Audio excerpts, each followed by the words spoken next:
Good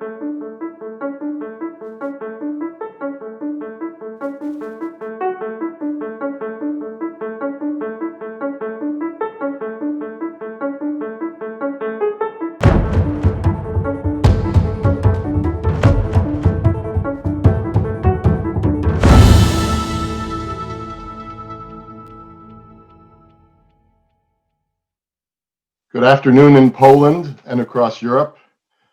Good morning in the United States and Washington. Good evening across Asia. This is indeed a global event. I'm Fred Kemp. I'm President and CEO of the Atlantic Council, and it is my pleasure to welcome for this special edition of Atlantic Council Front Page the Prime Minister of the Republic of Poland, Prime Minister Mateusz Morawiecki. Thank you all for joining us today for this 13th edition of AC Front Page, the Atlantic Council's premier event featuring top newsmakers, decision makers, and leaders from around the world. Mr. Prime Minister, it's been a very good list. This week we actually set records. On Tuesday we hosted the Singapore Prime Minister on this platform. We also had hosted all six leaders from the Western Balkan 6 nations. Previously, we've had the heads of state of Colombia, of Afghanistan, the NATO Secretary General, the IMF Executive Directors. So, sir, you're in good company. We all know the transatlantic community is experiencing a challenging moment, the worst pandemic in a century, the biggest economic downturn, at least in the United States, but many other places in the world since the Great Depression. But as Winston Churchill said in 1940, never let a good crisis go to waste. And I think that has been true in our bilateral relationship. I'm pleased to see the US relationship thriving, in no small part because of your leadership. Our countries are close to signing a new defense cooperation agreement, and the Defender 2020 exercise was said to be the third largest military exercise in Europe since the end of the Cold War.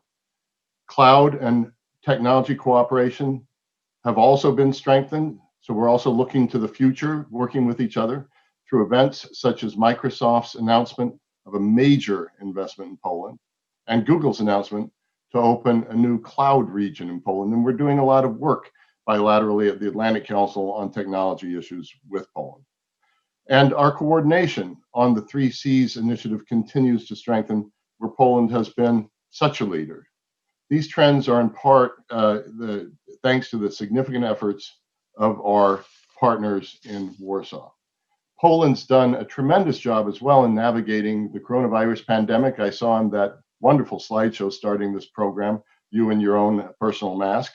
I want to first thank you for your leadership and your tireless energy on behalf of the US-Polish relationship and transatlantic community, and also in this time of coronavirus where Poland has done so well and is a model for many others. We deeply also appreciate the friendship, energy of your highly effective ambassador here in Washington, Ambassador Piotr Wilczek, who played a large role in making this event happen today. And I also want to salute Ambassador Georgette Mosbacher for her leadership and ambitious support of the US-Polish relationship during her tenure. We at the Atlantic Council have known Georgette Mosbacher for many years. It's no surprise to us that she has become one of our finest diplomats, not just of this administration, of any administration. As you know, Poland has always been key to the Council's Europe programming. We have an incredibly active team working on Poland and Central Europe, including our Executive Vice President, Damon Wilson, Future Europe Initiative, Benjamin Haddad, Director Benjamin Haddad, Weiser Family Distinguished Fellow Ambassador Dan Fried, former Ambassador to Poland, and Associate Director Denise Forsthuber. We regularly engage with policymakers in the region and will soon publish a paper on Central European, EU, and transatlantic economic recovery post-COVID-19. We're releasing this paper in partnership with GlobeSec, co-authored in part by Ambassador Fried and Denise Forsthuber. In today's Atlantic Council front page, we're eager to discuss the opportunities and challenges we face. As well, we know how we can shape this post-COVID-19 world. This is a kind of crisis you really can't let go to waste, because it does move things politically, it moves things economically, and we can come out, we believe, at the Atlantic Council even stronger. To our audience, I encourage you to share and engage with us on social media using the hashtag Atlantic Council front page. We don't believe in social distance. We know there's geographic distance, but we're bringing all of you around the world together around this event today. Now it's just my pleasure and honor to turn to our distinguished board member, Ambassador Paula Dobriansky. Ambassador Dobriansky is not only an active council board member, she's also a senior fellow at Harvard's Belfer Center for Science and International Affairs. She's the vice chair of our Scowcroft Center at the Atlantic Council, and she's the former Undersecretary of State for Global Affairs. Most of all, she's one of the people I most like to steal my ideas from, because she's such a great thinker, and she is one of the most tireless transatlanticists I know. So with that, Paula, Ambassador Dobriansky, the floor is yours. Thank you so much, Fred. Thank you so much. Mr. Prime Minister, welcome. And let's dive in. We have a lot of ground to cover today. I want to begin with the issue of the pandemic, because all of our countries have truly been impacted by the pandemic. And Poland acted very quickly and locked down early to tackle the coronavirus. Can you share with us what is the state of play today in Poland, and how are you faring? How are things faring? How are Polish citizens reacting? We would really like to hear this. And welcome. Thank you. Thank you, Paula. Thank you, Fred. Yes, we've acted very quickly. Since the beginning of the pandemic, we have had 45,000 cases and 1,700 people died. So we do everything possible to maintain the threat of pandemic as controlled as it can be, but at the same time to take into account all the economic implications of this. This is why on different graphs and slides, I don't know what slides you quoted, Fred, but on different slides we see Poland quite top in those two dimensions simultaneously, like how we are dealing with the health issues related to pandemic, but at the same time economic issues. And taking those two dimensions into account, I can tell you that a very quick reaction, very quick lockdown was really very important, because it helped us to relatively quickly reopen different sectors of our economy.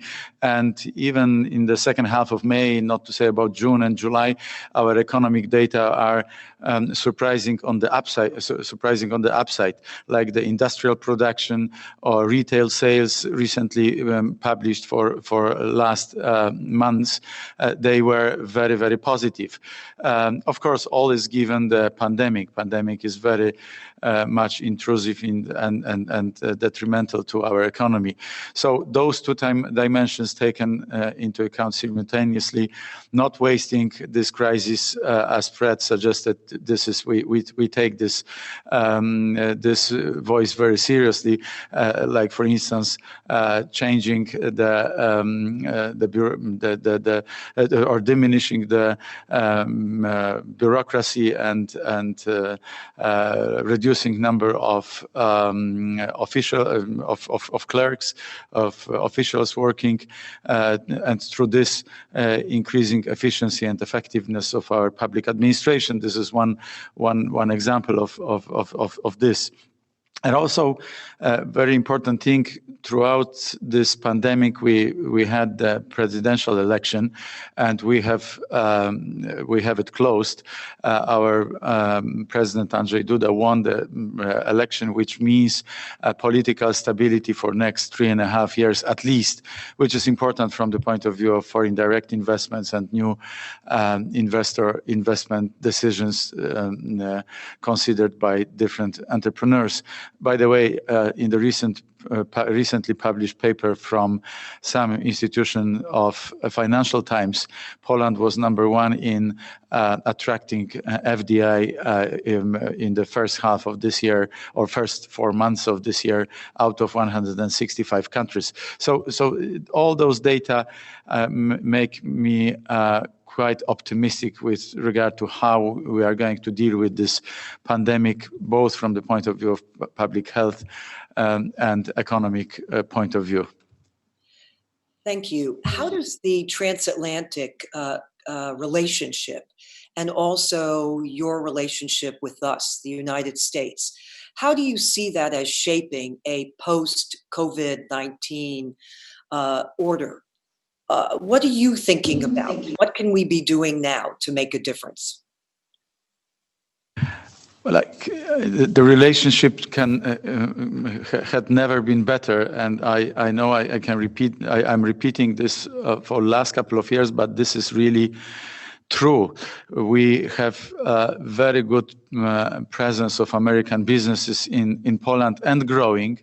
And only recently, which was mentioned by Fred, I think the two excellent American companies, Alphabet, Google, and Microsoft, announced big technology cloud type of investment in Poland.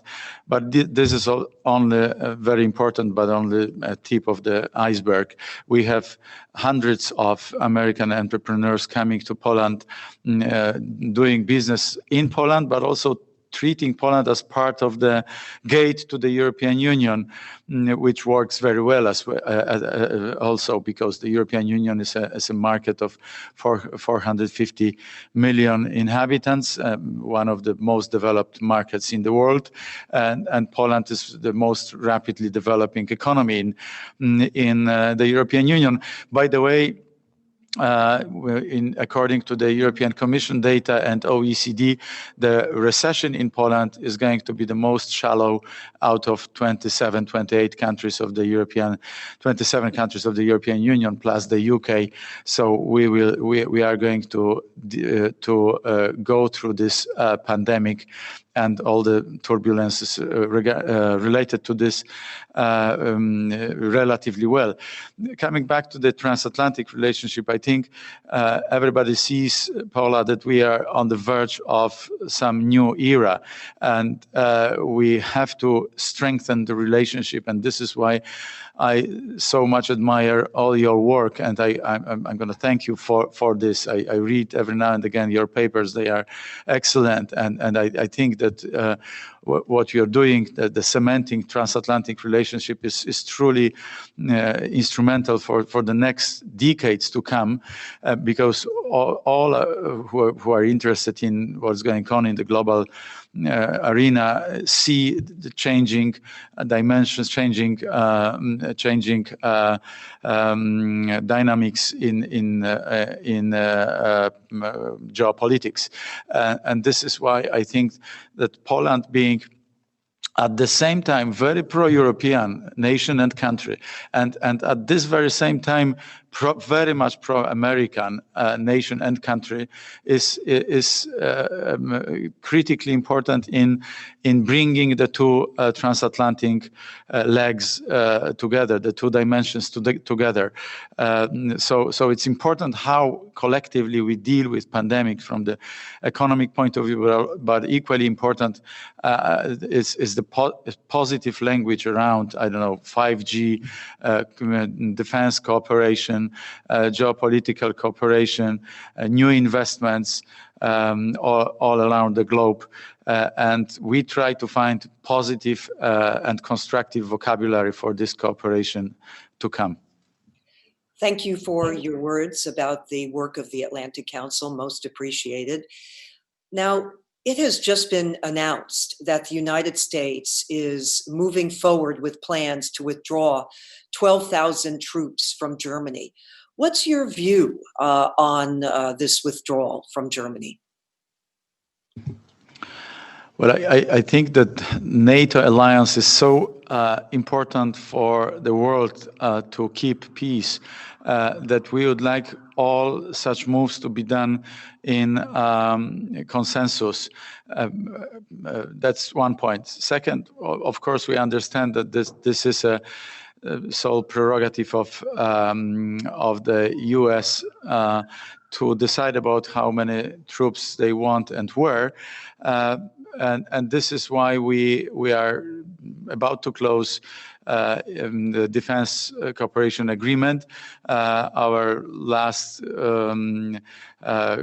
couple of weeks were very intense negotiations around this DCA, and all is going in a very right direction. It has actually been closed. I met this morning fantastic American ambassador to Poland, Madame Georgette Mosbacher. We spoke about this as well, and also about many details of this and other agreements. And in that context, I think that the US, Poland, and Germany, we talk to each other, and we know that the decision has been taken. So we are preparing our places in Poland to accommodate new American soldiers and to make them feel as good as possible. But at the same time, I do emphasize this cooperative aspect of NATO, and we also discuss all the defense aspects with our German, French, Italian partners, and we would like all those changes to be done in line with mutual agreement. Mr. Prime Minister, you mentioned earlier that Poland just had an election and that President Duda was in fact re-elected president. Could you share with us what are going to be the priorities of his administration going forward? Sure. Well, first, let me mention that the presidential election was postponed because of coronavirus, which was a very exceptional situation. But at the same time, let me emphasize the democratic mandate which President Duda got, because the number of voters was actually the highest over the last 30 years. In percentage turnout figures, it was exactly like in 1995 elections when Lech Wałęsa lost. But actually, in actual numbers, the number of people voting for President Duda, close to 10.5 million, was the highest in 30 years. Results from the second round of voting announced by the National Electoral Committee on 13th of July were very, very positive for President Duda, and this is why I mentioned in my first couple of sentences that we now have political stability. What's his priority? It is a very strong investment in innovation. It's modernization of our infrastructure, because in the post-communist era, Poland suffered very poor infrastructure. It was only the last 15 years when we were able to improve our motorway, or actually build our motorways, and lots of investment in railway. We are going to build a central communication hub with the new railway connectivity, which is going to be one of the most modern in Europe, and this is one of his priority as well. Having said that, we don't want to trace to copy the models and sectors of Western European countries when they were growing and developing. We would like to invest as much as possible in new technologies like 5G, together with the United States and other Western European allies, but also the new technologies like artificial intelligence and cloud computing, Internet of Things, and so on. Poland recently became -- 1 exporter in furniture, and the reason why I'm mentioning this is that we are saturating furniture industry with Internet of Things more and more. So it's not only traditional industry, it's traditional industry plus Industry 4.0 components. So these are priorities of our administration as well. And on top of this, it's the security agenda, which is very important for President Duda. This is why we have increased the presence of NATO troops in Poland from what was 5 years ago, 500 soldiers to more than 5,000 soldiers. And the new DCA agreement is going to lead us towards further increase of the presence, enhanced forward presence in Poland. And also, President Duda is very active in the international context in the Middle East, in Israeli-Palestine relationships as well, where we try to help them to try to find a compromise in those fields, and also very important relationships with the European partners. This is where 80% of our exports go. So we have to nurture and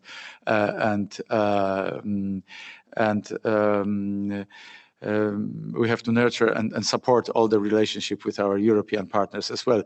As I said, Poland, the most pro-European and the most pro-American country of Europe, very important from maintaining and cementing the transatlantic relationship. And this is also critically important for President Duda. Thank you for that. I'd now like to invite Mr. Benjamin Haddad, who is the director of the Future Europe Initiative of the Atlantic Council, to pose a question.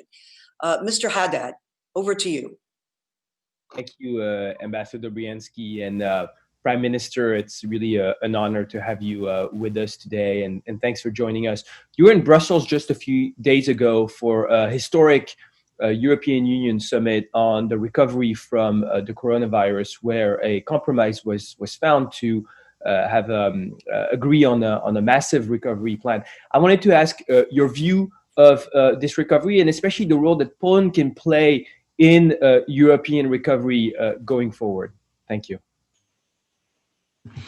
The compromise and the fund was really historic, but at the same time, we need to know that altogether this 750 billion euro plus the multi-annual financial framework, which is 1.1 trillion euro roughly, this is a very much needed and expected response to an investment gap, which is now very much destroying European economy in the context of a pandemic. So I'm happy that we were able to reach this agreement, this compromise, but comparing this package to the American packages, which is trillions of dollars, it was the last moment to accept it, and the response needs to be even bigger than this. This is why Poland has prepared our domestic investment package, public investment package, and local governments are investing a lot as well, with the help of central government.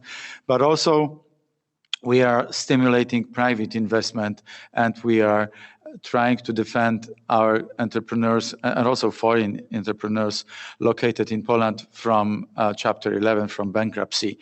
And thanks to this policy, we were able to actually defend most, if not all, of our jobs. I was looking at weekly increases of unemployment in the United States, and I was quite scared with this. This also helped us to apply very radical instruments to defend our jobs, and we've done this. Our increase of unemployment is quite minimum, in one of the lowest in Europe, which is very good because we were able to preserve our jobs, to maintain our jobs throughout the most difficult 4 months of pandemic. And right now I see the recovery coming.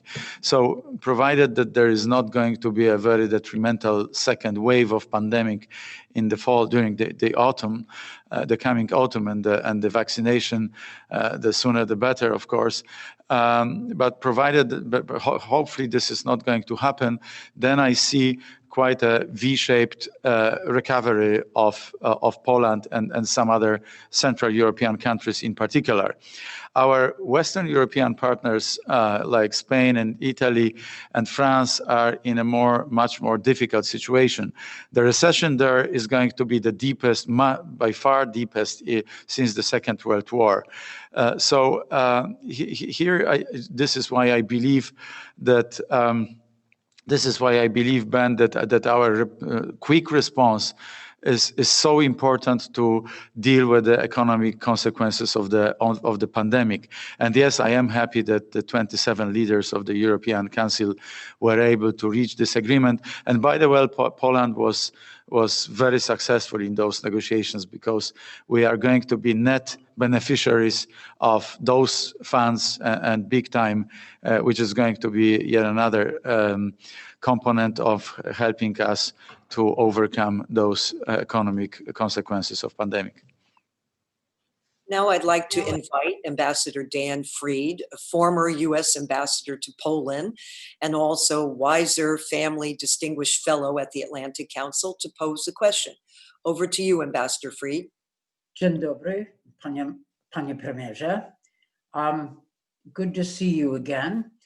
I want to return to a question that Paula Dobriansky asked earlier. Poland's now passed parliamentary and presidential elections, and the ruling party and its candidate won in democratic elections, so congratulations. And so there's political stability. You said earlier that the priorities of your government are to use that political stability for the health of the country, the economic health, innovation, infrastructure, foreign investment, plus building ties with the US and Europe. Those are all good things, and to which I would add the Lublin Triangle announced the day before yesterday with Lithuania and Ukraine, another solid initiative. So that's a constructive agenda, and Mr. Prime Minister, I've heard you speak this way before. But there are others in the ruling party, in the Law and Justice Party, and some in the government who speak in a somewhat different manner, more confrontation, or a degree of confrontation with the EU, sharp rhetoric directed against Germany, and even fights over media, TVN, other media. I've heard this, including a couple of things after the election.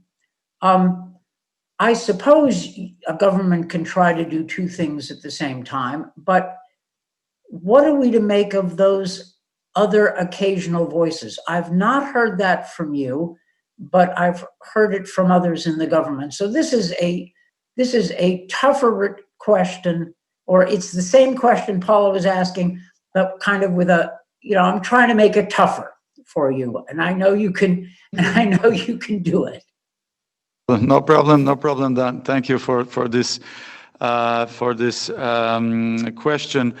Actually, it's very easy for me to reply, because our party is really a big tent party. We have different voices, different wings, and people who are more on the left and more on the right.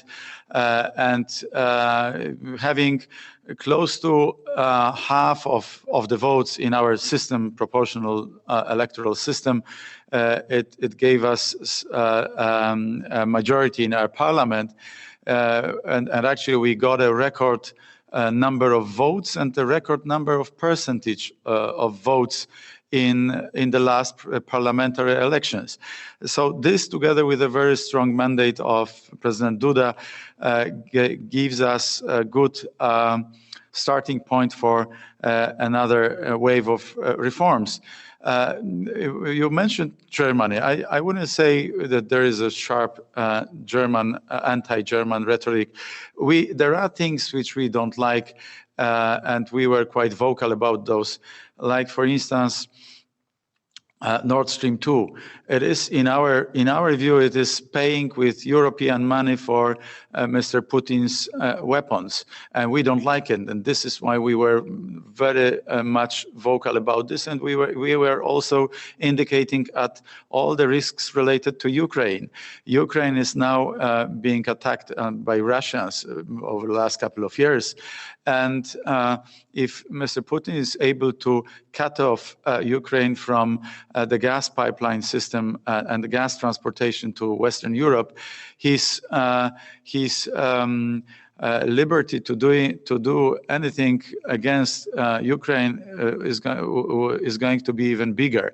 This is why Nord Stream 1 and Nord Stream 2 are so dangerous for the stability of this region and for peace. And this is why we openly criticize Germany for this.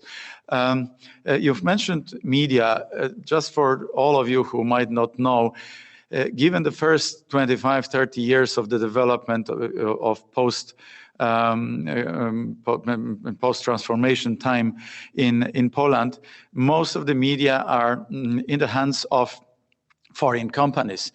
When I asked Chancellor Merkel or President Macron this question, if they were happy, were they be happy if in their countries most of the media were in the hands of foreign owned countries, their reply is obvious. Their reply is negative. Actually, several years ago, when some Berliner newspapers was going to be bought by Americans, there was quite a havoc in Berlin, in Germany, and they were against it, strongly against it. And the investment, as far as I know, has not happened. So don't mix sharp rhetorics of some of the members of our Big Tent party with actual policy. And also, of course, we are center-right party, very much looking at security, economic strength of our entrepreneurs. But as I said, in cooperation with foreign direct investments and new technology, which is coming to Poland from all directions in the world. So I'm very pleased with those developments of last couple of years. By the way, we were able to dramatically reduce poverty, increase equality, so decrease inequality in the context of Gini coefficient and others, and at the same time reduce our public debt to GDP and reduce our budget deficit. So it's sound economic and macroeconomic policy connected with very sound and solid and supported social policy, plus a very strong modernization agenda. Mr. Prime Minister, I would like to now pose a few questions that have come in from our viewership. The first one concerns China. The European Commission called China a systemic rival last year, and also the US-China relationship continues to grow worse. What is your view on China and its tensions with the United States and the EU? I speak about this very often with my partners from the European Council and also from my American friends. I think this is a critically important question for geopolitical order. And as much as we would like to cooperate with any partner in the world, I believe that we have to base our cooperation on trusted and mutual partnership with our transatlantic allies. And this is why we were skeptical with 5G technology, for instance, coming from China, and also in that context is public information, so I can mention that we have arrested two Huawei spies. So we see jeopardies coming from this direction, and we would like to cooperate with China, but we would like this cooperation to be more balanced. That's one point, because right now our ratio export to import is 1 to 12. You wouldn't believe it probably, but it is true. It's 1 to 12. So it's highly unequal, imbalanced, and not good for Poland from this point of view. We would like to change it, and we discuss with our Chinese partners. This is also why I understand some strong accents made by the current American administration, because one should not put his head in the sand and not realize that China and some other partners are growing with our Western, or yours in particular, yours technology, and that some of this technology was appropriated in not appropriate way, and some changes in this dynamics, in those relationships, have to happen if we want to preserve peace and freedom and democracy, and if we want those three values, founding blocks of Western world, to be spread around the globe further. So this is why we are also translating European fears and expectations and observations into American language, and vice versa. We are explaining American fears and observations to our partners in the European Council. But I do realize that there are threats coming from Far East. There's another question that has come in that is a related one. It's how will Poland's engagement with China within the 17+1 format support its long-term strategic goals with China? Of course, all countries deal in different formats, and 16+1 and right now 17+1, because Greece joined, is one of the formats through which we would like to make this cooperation, Central Europe and China cooperation, to be more balanced and more based on equal footing, based on some balanced assumptions with regard to imports and exports, technology export, Chinese investment, Polish and other Central European countries' investment in China. And this format it works quite well. Having said that, almost exactly the same countries have a 3 Cs dimension, 3 Cs format, which is the 3 Cs, for those of you who don't know, it's the Baltic Sea, the Black Sea, and Adriatic Sea. The countries between those 3 Cs, which is Central European countries, including Poland and others, we work very closely with the US and European partners to strengthen infrastructure, gas infrastructure, roads, and so on, to create better platform for transatlantic cooperation. This is one of the reasons why we have strongly invested in cross-border interconnectors, gas interconnectors. And through this, Poland, for the first time, is going to be independent of Russia, independent of Russian gas, independent of Gazprom. And at the same time, we are growing a partner for NATO countries like Norway or the United States, because we import gas from those two directions predominant, or the increases, the delta of the new imports is predominantly coming from those two directions.